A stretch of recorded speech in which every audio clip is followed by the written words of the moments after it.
চলে গেলে সেই দিন আফসোস করবেন, বয়স চলে গেলে আফসোস করবেন, সুস্থ শরীর হারাই ফেললে বড় আফসোস করবেন। ওই দিন আফসোস করলে কোনো লাভ হবে না। ভাই আমার, সুযোগ আছে, সময় আছে। এই টাইমে যদি আল্লাহর জিকির করতে না পারেন, পেয়ারা হাবিব সরওয়ারে কায়নাত সাল্লাল্লাহু আলাইহি ওয়াসাল্লামের মুহাব্বতের দুরূদ যদি পড়তে না পারেন, হক্কানি পীর মুর্শিদের সবক যদি আদায় করতে না পারেন, কোরআন সুন্নাহর পথে যদি চলতে না পারেন, আলহামদুলিল্লাহ, নারে তাকবীর, নারে রিসালাত। যদি বলি, কেন বলি নাই, আপনার তো চিরমর হয়ে, চিরস্মরণীয় হয়ে, মানুষের কাছে বরণীয় হয়ে আছেন কেমনে? জবাব থাকবে, জিন্দেগি ছিল মুস্তাফার কদমে। সুবহানাল্লাহ। কোথায়? মুস্তাফার কদমে। এজন্য আমাদের ক্ষুদ্র হায়াতের এই বাজেটে আমরা ওই মালিককে খুশি করতে চাই যে এই মালিকের হাতে আমাদের হায়াত মওতের চাবি, ঠিক কিনা? ওই প্রিয় হাবিবকে খুশি করতে চাই যে হাবিব আমাদের জন্য তারানেওয়ালা, বাঁচানেওয়ালা হাসরের ময়দানে, ঠিক কিনা? যদি ওই পেয়ারা হাবিবকে খুশি করতে না পারি, আল্লাহরে খুশি করতে না পারি, দুনিয়াতে আপনি দেখেন কারো জন্য কি ক্ষমতা চিরস্থায়ী?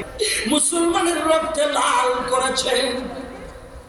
আজকে ওই জালিমদেরকে যারা সমর্থন করেছে, ওই আমেরিকার জমিনে আল্লাহ তাআলা কুদরতের ফয়সালা দিয়া এমন গজব শুরু করে দিয়েছে, ওই গজবের মোকাবেলা করার জন্য আমেরিকার মধ্যে কোনো পাওয়ারফুল অস্ত্র না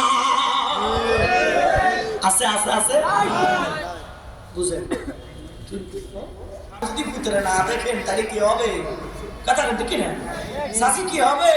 এই কথা বলছে সব কটা বালা শাসি করছে, এত বড় আদর আছে তো ভালো কথা, মাশাআল্লাহ। হ্যাঁ, শাসি খুব খুশি হয়ে গেছে। বাবা যাদের দিয়ে অল্প স্বল্প দিয়ে পাও, আমি আসেন ইনশাআল্লাহ তোমার জীবনে দিছে ভালো কথা। গোলামের পুত্রে ভুলের পরে মকবৈদ্য দিয়ে লাঠি সালাম দিয়ে খুঁজে পাওয়া যায়। ওই যে 500 টাকা দিয়ে সব শেষ, ঠিক কিনা? এটা মুসলমানের বড় আমানত।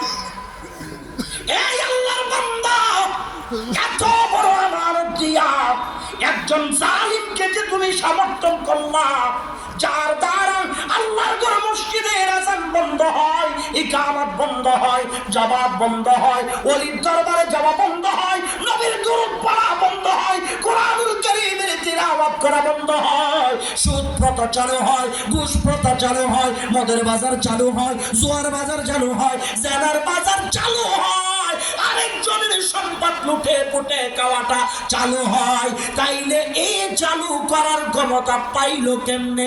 আমি আপনি 500 টাকার বিনিময় দিলাম, ঠিক কিনা?